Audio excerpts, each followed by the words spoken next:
Parliamentary system, the word itself says कि parliamentary system वो है जिसमें पार्लियामेंट सुप्रीम है, ठीक है, पार्लियामेंट सुप्रीम है, and this is what parliamentary system is. Parliamentary system के बारे में यूके में तो ये भी कहा जाता है कि पार्लियामेंट ये भी डिसाइड कर सकता है कि एक इंसान का जेंडर क्या होगा। पार्लियामेंट ये भी डिसाइड कर सकता है कि मोनार्क की, आज मोनार्क ने वफात पानी है या नहीं पानी, even anything anything anything on this planet parliament can decide. इस लेवल पे जाके पार्लियामेंट्री सॉवरेनिटी है। पार्लियामेंट इलेक्टेड बाय पीपल है, ठीक है, इलेक्टेड बाय पीपल है, लिहाजा पीपल वाला जो एलिमेंट है, पॉपुलर सॉवरेनिटी इस लेवल पे है कि जिन लोगों ने उनको भेजा हुआ है, जो नुमाइंदे, जो रिप्रेजेंटेटिव लोगों के हैं, वो कुछ भी चाहे वो कर लें, ठीक हो गया।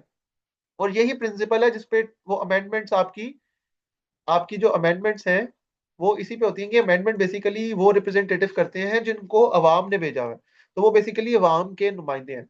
तो पार्लियामेंट्री सिस्टम का बेसिक जो पैरामीटर है that is parliament is supreme, parliamentary system, ठीक है। फिर इसके अंदर एक और चीज होती है दैट इज लेजिस्लेचर और एग्जीक्यूटिव की फ्यूजन होती है, ठीक है। फ्यूजन किस सेंस में होती है कि इसमें लूज सेपरेशन ऑफ पावर है। मैंने आपको बता दिया कि जो लेजिस्लेचर है और एग्जीक्यूटिव है ये एक बॉडी है। किस तरह एक बॉडी है कि काम डिफरेंट ही करें, but executive is from the legislature and is accountable to the legislature. For example जो प्राइम मिनिस्टर होता है वो भी पार्लियामेंट का हिस्सा है, ठीक है। पार्लियामेंट में से ही वो एक बंदा चूज करके उसको प्राइम मिनिस्टर बनाते हैं। तो लेजिस्लेचर में से होता है एग्जीक्यूटिव और लेजिस्लेचर को अकाउंटेबल होता है। तो इसमें लेजिस्लेचर और एग्जीक्यूटिव की फ्यूजन है, ये दोनों आपस में वो चलते हैं, कोऑर्डिनेशन से चलते हैं, ठीक हो गया। Again cabinet is the executive का ही पार्ट होती है आपकी कैबिनेट, तो कैबिनेट भी आपकी लेजिस्लेचर में से ही होती है, ठीक है। That is not the case in presidential system. फिर आपके पास पार्लियामेंट्री सिस्टम में ये जो दो बॉडीज होती हैं, हेड ऑफ स्टेट और हेड ऑफ गवर्नमेंट, ये दो डिफरेंट बॉडीज होती हैं। जैसे कि मैंने बता दिया, हेड ऑफ स्टेट आपका प्रेसिडेंट होता है, ठीक है। इसका इलेक्टोरल कॉलेज डिफरेंट होता है, ठीक है। प्रेसिडेंट का इलेक्टोरल कॉलेज होता है जी आपका पार्लियामेंट और आपकी प्रोविंशियल असेंबलीज, ठीक है। ये प्रेसिडेंट का इलेक्टोरल कॉलेज है, ये मिल के इसको इलेक्ट करते हैं। फिर आपका जो हेड ऑफ गवर्नमेंट होता है वो प्राइम मिनिस्टर होता है, and prime minister is the chief executive, ठीक है। असल एग्जीक्यूटिव पार्लियामेंट्री सिस्टम में प्राइम मिनिस्टर होता है, प्रेसिडेंट नहीं होता, ठीक है। और अगर फॉर एग्जांपल एक बंदा जो पार्लियामेंट का पार्ट है और वो प्रेसिडेंट बनता है तो वो अपना पार्लियामेंट को छोड़ देता है, लेकिन प्राइम मिनिस्टर पार्लियामेंट का पार्ट रहता है, प्राइम मिनिस्टर पार्लियामेंट को नहीं छोड़ता। और प्राइम मिनिस्टर चीफ एग्जीक्यूटिव होता है, and prime minister chief executive is answerable to the legislature. आपका प्राइम मिनिस्टर भी और कैबिनेट दोनों लेजिस्लेचर को अकाउंटेबल होते हैं, आंसरेबल होते हैं, ठीक है। इसी इसी को आगे हम डिस्कस करते हैं मजीद। फिर आपके पास पार्लियामेंट्री सिस्टम में एक और चीज होती है that is indirect election of prime minister. ये किस सेंस में कि आपकी फॉर एग्जांपल अभी जो आपके पार्लियामेंट की नंबर है दैट इज 336। अब आपका जो अवाम है, पीपल है, वो आपके रिप्रेजेंटेटिव्स भेजती है, ठीक है। पीपल इन 336 लोगों को चूज करती है। पीपल ये नहीं बताती कि इनमें से एक प्राइम मिनिस्टर कौन बनेगा, ठीक है। तीन चार लोग भी कंटेस्ट कर लेते हैं, और जनरली उनमें से जिसको सबसे ज्यादा वोट डलते हैं, जिसको सिंपल मेजोरिटी मिलती है, सिंपल मेजोरिटी कह रहा हूँ, जिसको एब्सोल्यूट मेजोरिटी मिलती है, वो प्राइम मिनिस्टर आपका बन जाता है। अब मेजोरिटीज यहाँ पे तीन समझ लें। सिंपल मेजोरिटी आपकी होती है जिसमें number of people present and voting का हाफ, ठीक है। मतलब 1/2, आधे लोग, अगर 50 लोग प्रेजेंट है, quorum पूरा हो रहा है, तो आपके 25-26 लोग से वो सिंपल मेजोरिटी से पास हो जाएगा। एब्सोल्यूट मेजोरिटी होती है कि अगर आपका 336 टोटल काउंट है तो इससे फर्क नहीं पड़ता लोग कितने प्रेजेंट है, उसका हाफ, दैट इज 170, 169, ठीक है। 169 नंबर होगा तो आपका एब्सोल्यूट मेजोरिटी से प्राइम मिनिस्टर बन जाएगा, ठीक है। इस प्रिंसिपल पे, ठीक हो गया। और स्पेशल मेजोरिटी होती है 2/3। तो आपकी यहाँ पे indirect election of prime minister किस तरह है कि प्राइम मिनिस्टर को अवाम ने डायरेक्टली चूज नहीं किया। प्राइम मिनिस्टर अवाम ने रिप्रेजेंटेटिव चूज किया और रिप्रेजेंटेटिव्स ने इनडायरेक्टली आगे जाके प्राइम मिनिस्टर को चूज किया, ठीक है। और सिमिलरली ये वोट ऑफ कॉन्फिडेंस होता है प्राइम मिनिस्टर बनाने के लिए, और वोट ऑफ नो कॉन्फिडेंस होता है प्राइम मिनिस्टर को हटाने के लिए, और प्राइम मिनिस्टर प्लस कैबिनेट दोनों को हटाने के लिए। इस पे आगे हम कलेक्टिव रिस्पॉन्सिबिलिटी को डिस्कस करते हैं। कैबिनेट आगे आ गई जी, आपकी अगला चीज होगी, ये भी एग्जीक्यूटिव का पार्ट होती है। कैबिनेट पार्लियामेंट्री सिस्टम में कैबिनेट भी पार्लियामेंट के अंदर से होती है, ठीक है। टेक्नोक्रेट्स होते हैं कुछ आपके, बट मेजोरिटी आपकी जो कैबिनेट होती है दैट इज फ्रॉम पार्लियामेंट, ठीक हो गया। और पार्लियामेंट्री सिस्टम में ये भी कहा जाता है कि डिक्टेटरशिप ऑफ कैबिनेट होती है,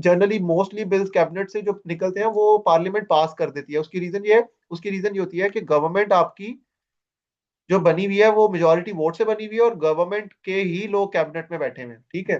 तो जब कैबिनेट उनकी अपनी पार्टी की कैबिनेट ने एक चीज डिसाइड कर ली तो वो पार्टी विप बन जाती है, पार्टी उसको डिक्लाइन नहीं करती, ठीक है, और पार्टी उसको ऊपर वोट दे देती है। और ये नेगेटिव भी एक चीज है पार्लियामेंट्री सिस्टम की, इसको हम आगे जाके डिस्कस करेंगे। फिर आगे जो पिछली बात मैंने आपको कलेक्टिव रिस्पॉन्सिबिलिटी की बात की है कि पार्लियामेंट्री सिस्टम के अंदर जो आपकी एग्जीक्यूटिव बॉडी है ना वो कलेक्टिवली रिस्पॉन्सिबल है। कलेक्टिवली रिस्पॉन्सिबल क्या मतलब है इससे, कि अगर for example vote of no confidence आता है अगेंस्ट द प्राइम मिनिस्टर और वो कामयाब हो जाता है तो आपकी कैबिनेट भी साथ ही जाती है। दोनों दोनों इकट्ठे, they sink and swim together. ये ब्रिटिश में ना, यूके में ये कहा जाता है they sink and swim together, इसके बारे में कि ये अगर इनको ये जब फॉर एग्जांपल इन्होंने आना है तो इकट्ठे आना है और जाना है तो इकट्ठे जाना है, ठीक है। इसमें इसी के अंदर एक इंडिविजुअल रिस्पॉन्सिबिलिटी वाला भी एलिमेंट होता है। वो ये कहता है कि इंडिविजुअल जो एक मिनिस्टर है ना वो अपनी मिनिस्ट्री के लिए इंडिविजुअली भी रिस्पॉन्सिबल है। फॉर एग्जाम्पल अगर उसकी मिनिस्ट्री में कुछ इशू है तो वो अपनी मिनिस्ट्री का खुद आंसरेबल है, ठीक है। But in case of vote of no confidence, अगर प्राइम मिनिस्टर के against vote of no confidence आया है तो that vote of no confidence is considered valid against the cabinet as well, ठीक है, सेपरेट नहीं आएगा। देन आपके पास system of checks and balances, ठीक है। इसमें थोड़ी सी वायलेशन आती है इन टर्म्स के आपकी पार्लियामेंट्री सिस्टम में। देखें चेक्स एंड बैलेंसेस से क्या मुराद है, जुडिशरी, लेजिस्लेचर और एग्जीक्यूटिव, ठीक है। यहाँ पे लेजिस्लेचर के ऊपर एग्जीक्यूटिव का कोई चेक नहीं है, जुडिशरी का है। लेजिस्लेचर का एग्जीक्यूटिव के ऊपर चेक है, that is vote of no confidence. Checks and balances का सिस्टम हमें यहाँ पे भी नजर आ रहा है, ठीक है। सेपरेशन हमारी लूज है पार्लियामेंट्री सिस्टम में, लेकिन चेक्स एंड बैलेंसेस हैं। वो किस तरह, जुडिशरी आपकी लेजिस्लेचर के ऊपर किसी भी लेजिस्लेचर को स्ट्राइक डाउन कर सकती है अगर उसको वो लगता है कि that is against the constitution, against constitution की स्पिरिट की अगर कोई चीज जाएगी तो जुडिशरी उसको कर सकती है। सिमिलरली एग्जीक्यूटिव के किसी एक्शन के ऊपर जुडिशरी एक्शन ले सकती है। Vote of no confidence legislature का एग्जीक्यूटिव के ऊपर चेक है, ठीक है। लेजिस्लेचर अगर चाहे तो जो आपकी एग्जीक्यूटिव को बनाया हुआ है उसको उतार भी सकती है और दोबारा वोट ऑफ कॉन्फिडेंस लाके कर भी सकती है। और एग्जीक्यूटिव का लेजिस्लेचर के ऊपर ऐसा चेक नहीं है, ठीक हो गया। ये एक मिसिंग पार्ट है। आगे चलते हैं जी, concept of strong opposition. Strong opposition से मुराद ये है कि आपके पार्लियामेंट्री सिस्टम के अंदर ना एक चीज होती है कि दो बेंचेस होते हैं, एक होती है ट्रायरी बेंचेस और एक होते हैं ऑपोजिशन बेंचेस, ठीक है। अब ऑपोजिशन बेंचेस कौन है, जो गवर्नमेंट में नहीं है, ठीक है। और ट्रेजरी बेंचेस वो हैं जिनकी गवर्नमेंट बनी हुई है, जिनकी गवर्नमेंट फॉर्म हुई हुई है, वो बेसिकली ट्रेजरी बेंचेस हैं।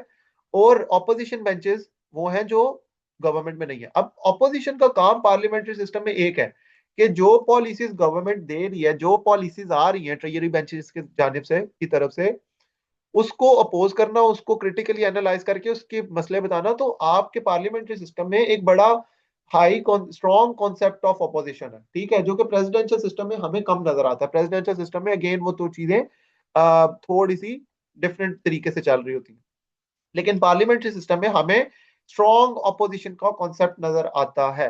अब हमने पार्लियामेंट्री ये सारे फीचर्स हैं पार्लियामेंट्री सिस्टम के। इनको अंडरस्टैंड करने के बाद अब हम इस पोजीशन में हैं कि हम कुछ प्रॉब्लम्स आइडेंटिफाई करें और कुछ अच्छी चीजें भी बता दें, ठीक है। जैसे फॉर एग्जांपल स्मूथ होता है, ये अच्छी चीज है। आपके पास चीजें अकाउंटेबिलिटी, अवाम की अकाउंटेबिलिटी, अल्टीमेटली पार्लियामेंट सुप्रीम है, ये अच्छी चीजें हैं। लेकिन कुछ प्रॉब्लम्स भी हैं। प्रॉब्लम्स ये हैं कि आपके पास पार्लियामेंट्री सिस्टम अनस्टेबल होता है, ठीक है, अनस्टेबल होता है। इसकी एग्जांपल पाकिस्तान से देंगे अभी जब हम आगे इसको parliamentary, why parliamentary system is not good for Pakistan, हम जब ये डिस्कस करेंगे तो मैं आपको बताऊंगा इंस्टेबिलिटी की क्या मसले हैं। लेकिन इंस्टेबिलिटी में आप ये देख लें कि आपको पता होना चाहिए कि पाकिस्तान का सिस्टम अनस्टेबल क्यों है।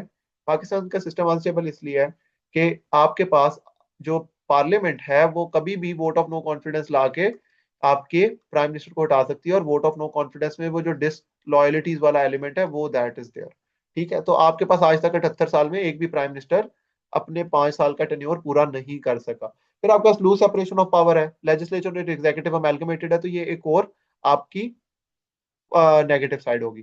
फिर पार्टीज में एंटेगोनिज्म होती है, मतलब ये पार्टीज जो होती हैं वो आपस में नफरत की हद तक चली जाती हैं एक दूसरे के खिलाफ। पॉलिटिकल पोलराइजेशन जो आज के दिन हम पाकिस्तान में देख रहे हैं, पोलराइजेशन, वो एक कहीं ना कहीं आपके पार्लियामेंट्री सिस्टम का एक नतीजा है